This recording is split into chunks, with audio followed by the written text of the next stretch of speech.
सच्ची राजनीति मानवीय प्रसन्नता को बढ़ावा देने बारे में है। मेरी रुचि सत्ता के कब्जे में नहीं, बल्कि लोगों द्वारा सत्ता के नियंत्रण में है। यह इस सवाल का जवाब नहीं देता कि कोई आदमी अच्छा क्यों हो। संपूर्ण क्रांति से मेरा तात्पर्य समाज के सबसे अधिक दबे कुचले व्यक्ति को सत्ता के शिखर पर देखना है।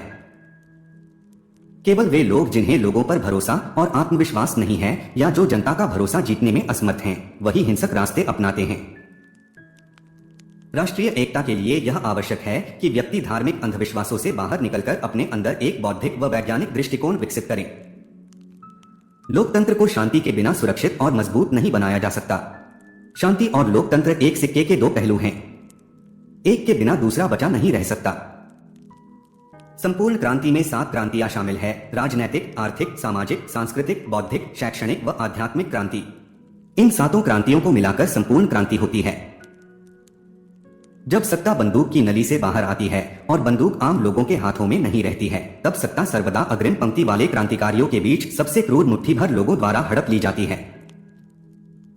मुझे न तो पहले विश्वास था और न अब है कि राज्य पूर्ण रूप से कभी लुप्त हो जाएगा, परंतु मुझे यह विश्वास है कि राज्य के कार्यक्षेत्र को जहां तक संभव हो घटाने के प्रयास करना सबसे अच्छा उद्देश्य है।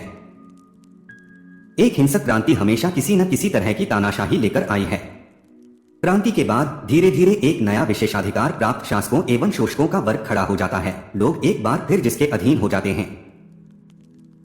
अगर आप वास्तव में स्वतंत्रता, स्वाधीनता की परवाह करते हैं, तो बिना राजनीति के कोई लोकतंत्र या उदार संस्था नहीं हो सकती।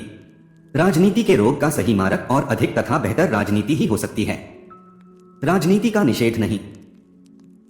राजनीतिक दलीय प्रणाली में जनता की स्थिति उन भेड़ों की तरह होती है जो निश्चित अवधि के पश्चात अपने लिए ग्वाला चुन लेती है।